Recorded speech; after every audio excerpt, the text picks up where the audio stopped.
Welcome back, my creative cosmonauts. 'Tis I, your guru of games, your shepherd of shows, your master of movies, and your mo capitan of cosplay. You guys ready to rock this? Come on, let's do this!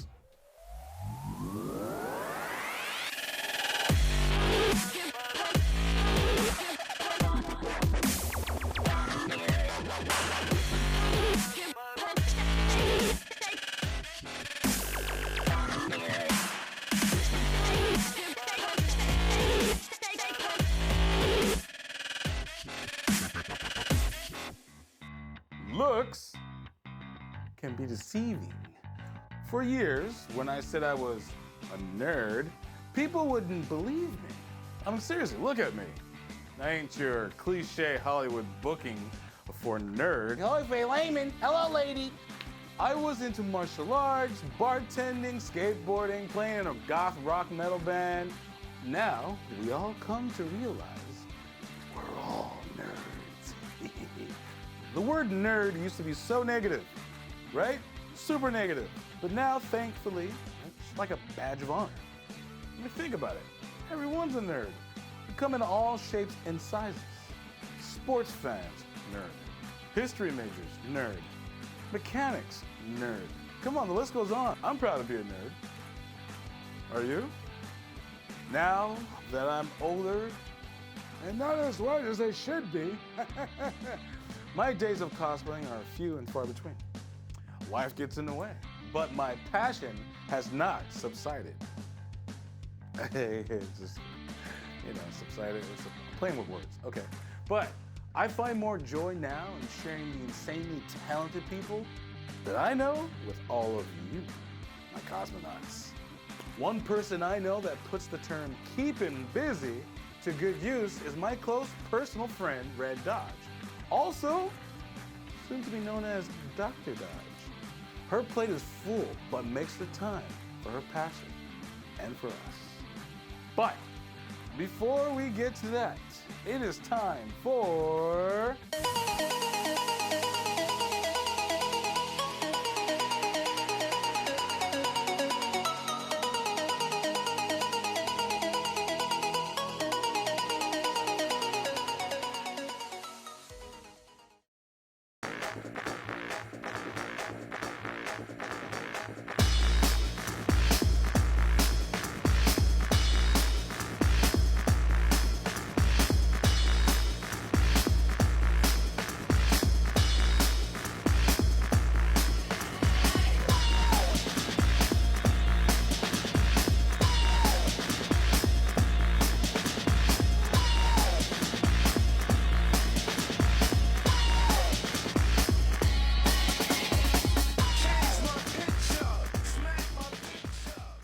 All right, enough dilly-dally.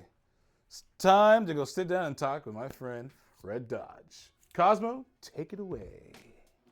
Wow, thank you, me. You look great, by the way. I am here with Red Dodge. Red Dodge, I've known her for a long time. You are a Jacqueline among trades. You do a lot. I'd like to think so. Who were you at 10 years old?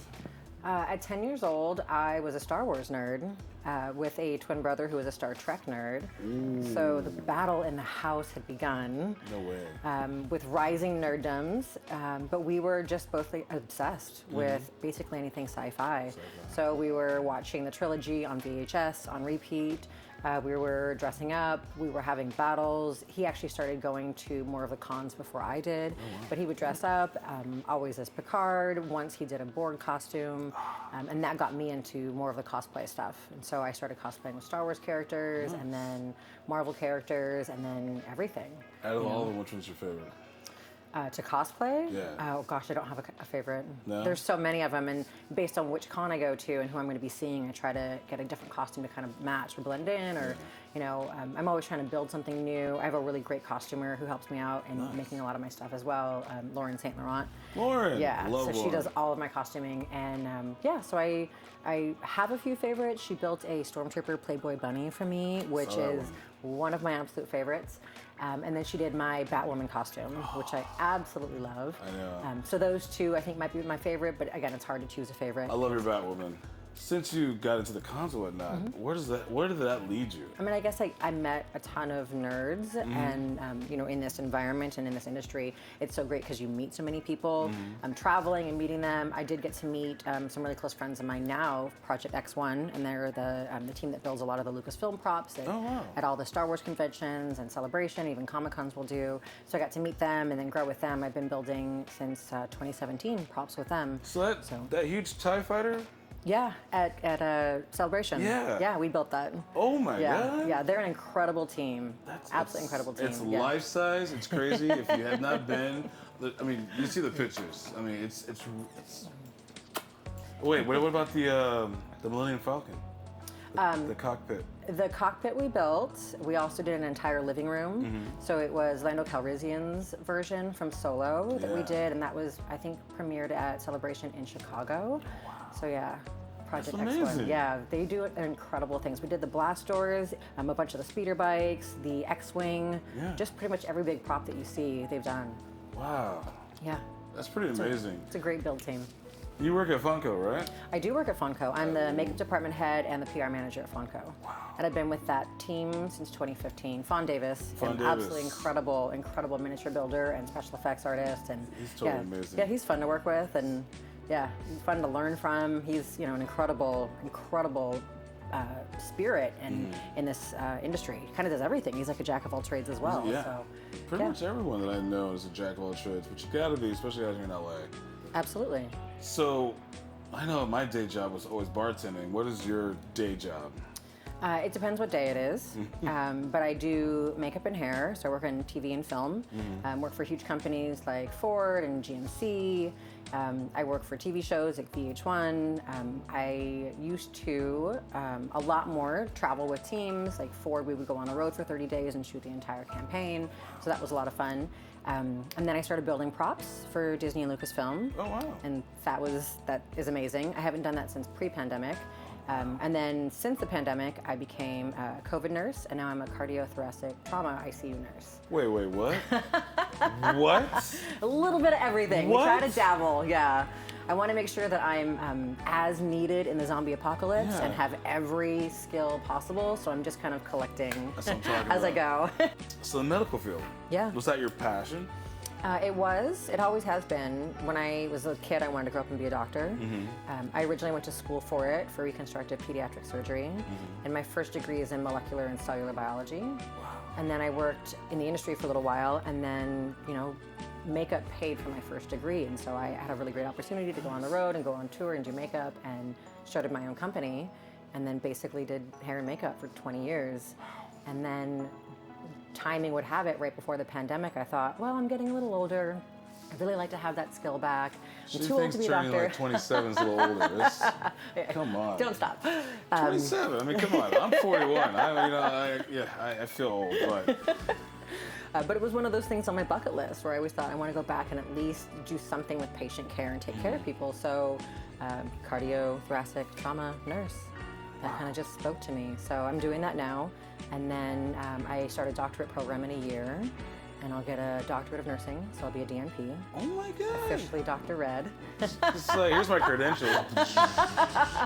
Where's it at? Down Gower. It's gonna have all of those letters after my name. Oh my God, that is so amazing. Because you know how people are, looks are deceiving, right? And I get this a lot. I don't know if you get this a lot, but as a person of color, cosplaying and whatnot, or even look the way I am, I look like I'm a metal goth head and whatnot. Yeah, I always get questioned. Oh, thank you. Likewise. I'm just saying, you're hot, you're beautiful, and you're intelligent and whatnot. Does that scare people? Or just, do you get the fact that, like, oh, she's not a nerd, she's just dressing up? Yeah, all the time. All the time. Oh, you must be with a man who likes you dressed up as cosplay. Because there's no way that you're doing this on your own. You can't be a nerd from the age of 5, and you can't, obsess about Star Wars or watch sci-fi or, dive into the science realm. It's generally not thought of as a woman's sport. No, yeah. So I used to get it a lot more. I don't really let any of that bother me now. And because there's so many women, so many powerful women in the cosplay scene, it's really great to see, they've got a stronghold now. Yeah. So it's a lot less of the judgment, but it's always going to be there. I mean, you know that as well.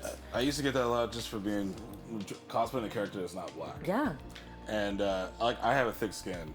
Didn't really bother me. It bothered me the fact that people were pointing that out. This is like it's something I didn't want to be a part of. Yeah. But later on, I was like, well, you know what? If I stand up and just, you know, put them to the side or put them down or explain to them like what you're doing is wrong. Yeah. I feel like I can encourage other people. And like when I'm seeing more of my friends that are cosplaying in the community have been giving more power, more strength, and more awareness. Absolutely. To everything, because cosplay is not consent. Okay? Absolutely. It is not consent. What is it that you want to address, that you want to see get better? In specifically the cosplay world, I would anything, say... I mean, yeah. Well, I guess whatever would be in the cosplay world, I would also want to parlay that into just the general world, but specifically cosplay. I mean, you said that cosplay is not consent. And it's something that we saw kind of blow up in 2015 at Star Wars Celebration in Anaheim, when there was this huge force of, of show where there were a lot of women who were being assaulted or harassed because they were, you know, in certain costumes that were a little bit more revealing or whatever, and it should never be the case. Everyone should be able to wear whatever they want, whenever they want. It was really nice to see a lot more people looking at that, a lot of more inspection on actual behavior and then calling attention to it and holding accountability for those people who are doing wrong. And then just like you said, where you're being an example for someone, people start to see that. So you have other people standing up now for people. So like with your Mandalorian mercs and protecting a group of slave Leias, there's a lot more people standing up for maybe smaller individuals or women or people who have some kind of disability to kind of elevate them so that we all feel equal. And that's something that I'd like to take from the cosplay world into the real world. Like we should all be able to express ourselves. You know, there shouldn't be a situation where Little Mermaid can't be black, or Amanda can't be black, or you know, I'm heavily tattooed and I like to cosplay as Slave Leia. Why can't I be a redhead Slave Leia who's also tattooed? And you know, we all come together because of a love of some kind of nerddom or fandom or any kind of passion, and we should be able to fully express that and be encouraged to do so. So I think it's another actually great thing about the cosplay scene is because we are all nerds, we come together for this, there's that really great encouragement. As a lot of the negativity is kind of going away, we do see people, like especially like yourself, you know, a bigger force being elevated and people following along go, well, if he can do it, I can do it. More people are being encouraged now. So it's swaying that way. It's a beautiful thing. I just think right now we're hungry for equality. We're hungry for. We deserve it. 100%. Yeah. You know, and I'm not singling anybody out. It's just like it's everybody, from men to women to the LGBTQ, like everything. We just need to put the shit to the side. Start acting like humans. Yeah. Let's get together so aliens can come down and say, hey, these guys have their shit together. Finally. They're not segregated like they always been. Because you know they already came down, saw the shit show, and left, right? No, look at, oh, fuck no. What are they doing?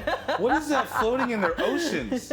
Is that plastic? Why are they still doing plastic? Nope. Let's get out of here. Yeah, yeah, So, you know? Exactly. Saw this thing that you did, but it had to do with wheelchairs and kids? Oh, yeah. It's a company called Magic Wheelchair. And so awesome. yeah, it's a nonprofit. There's just builders that come together and we, you know, buy the materials, we fabricate everything, but we build basically themed wheelchairs for kids with disabilities. And they can go on the website, sign up, say that they want a chair. Because it's nonprofit, obviously we build everything and it's a gift to them. But we build them in whatever theme they want. So the first time I actually got to build, we had 7 different build teams and we built all the ships from Star Wars. And then we actually raised so much money fundraising that year that we were able to fly the kids out to San Diego Comic-Con. We put them and their families up in a hotel and got them tickets. I saw the pictures. Yeah. Fawn released a picture of one of the wheelchairs, one of the Star Wars ships. I was like, and it was so great. We had all the kids lined up. They got all their chairs, and we did a huge parade in the middle of the street, right in front of the convention center. Yeah, the little walkway. It was just, I mean, these kids. What I think is so great about that company too is so oftentimes we look at a kid with a disability and we see the disability, and to be able to give them these chairs and have their passion come out, then you look at them. You're seeing them and what they love and what their life is about, and you don't even see the chair anymore. And then they actually get to enjoy the chair. Like the one that I built was a TIE interceptor, and we had the sounds from Lucasfilm. So as he went around the corner, you got to hear him go around the corner and fire his guns, and he was so living in the moment. He didn't, you know, for the day think, oh, I'm in a wheelchair. He thought, I'm Kylo Ren flying my TIE silencer. And it was just like, I want to be able to do that every day for every child. You know, imagine if we did enough fundraising where every kid in a wheelchair got to have their own themed Right. Imagine if that was like a month, like a holiday. Yeah. Everyone just pitching in together and making things. Yeah. Next time you guys do that, let me know. I like to be a part of that. Absolutely. We'd love to have you. Heck yeah. That'd be really cool. That'd be so great. So Magic Wheelchair. I would love to see Support. I would love. I don't know if it exists. Probably does. I'm a Ghostbuster fan. A huge Ghostbuster fan. I would love to see a Proton Ecto 1 wheelchair. Ooh, I think we did a Ghostbuster themed wheelchair. Yeah, I'll have to look online for that. I do a lot of charity works with the Ghostbusters in Orange County and Los Angeles and whatnot in Hollywood. So it's like the Ronald McDonald's with Starlight Foundations. We got all these kids coming in and like they're dressed up. They have the Proton packs and whatnot. It's just. I love it. The older I get, the more I'm like, this is what I like. I used to do the charity stuff with the Mando Mercs. We used to go to the Children's Hospital a lot. It's so great. What a great cause. It's a very great cause. But yeah, now that I'm older, I'm like looking for the cosplay where I can just be comfortable in, which is a jumpsuit and a Proton pack. It's awesome. All the soft bodies. All the soft bodies. I can like literally not cut back on quarter-pound cheeseburgers and just look like Dan Aykroyd back in the days. You look great now, Dan Aykroyd. I'm just saying, back then. And get points for accuracy on that cosplay. And have that one cigarette just hanging on the bottom of your lip. Yes. I love that. That's super amazing. Well, you've seen the Stormtrooper that's made out of cardboard, right? Yes. That's incredible. That's someone who didn't have the means to go and spend hundreds of thousands of dollars on a suit or pay someone to make it, and they created this, and it's amazing. That passion, that love right there is what drove me into going to cons. I'm like, this is cool. I like this. And more people need to learn, I guess it's not to have confidence, but people around that have confidence need to, gather around those who are lacking to build. And build them up, absolutely. Yeah, that's the community that I'm striving for, and I think we're doing a good job so far. Yeah. You know, we're strong, not I want to say leaders, but pioneers. I don't know what you want to call it. I want to say it's pioneers. Yeah. Because we're starting from the bottom. Yeah. And recruiting people and building a really a safe space that's also filled with creativity and love and support, and it's also like an anti-bullying area. Yeah. Like we've got the protection. We're gonna stand up for you. We're gonna be inclusive. Isn't it funny though? In the nerd community, there's still those classes of like high school, the popularity, the bullies, gatekeeping, the and it's gatekeeping. Like, aren't we all coming together to share the love of nerddom? But here you are not allowing certain people to share that love. So what drives you? What keeps you going? Dogs. Dogs. The love of a good dog. I feel like we all have this very limited time on Earth, and that we should be making the most we can with the two hands we have. And I don't feel like I've done enough yet. Like, I want to save all the dogs. I want to have a foster home for all the kids and have, everyone be healthy and happy and taken care of by awesome nurses. So until we've reached that, I'll just keep working towards that. Growing up throughout the years, being a nerd, and we're the same generation. I know it's difficult for me, but for you, for being a woman, being a nerd, whatnot. Do you have any advice for those out there that are, anybody, not just a woman, but just like anybody that just has like doubts, or any kind of words of encouragement or just like that? Well, yeah, if you want to do it, find a way. I think the only thing that really holds us back is our disbelief in ourselves. And, we all come from different backgrounds, different environments, but we have the strength inside of us to overcome a lot of that stuff. There's what is that quote? The same water that softens the potato hardens the egg. So we can all have maybe similar situations and have different outcomes on it based on how much we're willing to struggle, how much we can overcome, and how much self-discipline we have. I think anyone who's struggling, find something that you're passionate about, make sure that you're following that passion, and as long as your heart is happy and you continue going forward, there's going to be people who are going to love and support you. But we can all do it. We're seeing it now. There's women empowerment, there's LGBTQ empowerment, where as much shit is happening in the world, there's also so many good things that are coming along. There's a lot more representation, there's a lot more equality. We're going to continue fighting, and as much as the bad tries to creep in, the good's going to keep fighting. We're getting stronger. Yeah. Good's really getting stronger. Yeah. Where do you find the time? Well, we all have the time. Yeah. It's a difference between having and making time. We all are given the same 24 hours, but it's what do you want to do with it? Some people want to sleep, 10 hours a day, which is totally fine. I'm jealous of that 10 hours of sleep. And they just go to and from work, and that's it. And then, other people will get up early in the morning, go to the gym, go volunteer at a dog shelter, take care of kids, do that. And, it really is about, if you find it important, you'll make the time for it. Exactly. If it's a passion of yours, you will make the time to do that. So I make the time for nerddom. Heck yes. And anything Star Wars. No more Star Trek? I do love Star Trek. Yeah, I'm gonna say medical field right there. I Blue do looks love good it. on you. I'm just saying. I love it. That's going to be my next cosplay. Thank you. Awesome. Heck yeah. Thank you so much. Oh my God, it was a pleasure. Yeah. Thank you Such a so pleasure. much. Thank you so much for having me and geeking out today. Yeah, that was amazing. Back to you, Cosmo. I know you guys wouldn't do this. Nor would I. But you never, ever, ever judge a comic book by its cover. You know who I'm talking to. Anyways, follow Red Dodge on her socials. And while you're at it, be sure to follow, subscribe, like, and share. And leave a comment. Let's communicate. Leave some questions. Let's create this community. Let's keep it going. You know what I'm saying? Now, my busy cosmonauts, the world can be a rough place without love, peace, chicken, and grease. See you guys next time. Adios. Arato way.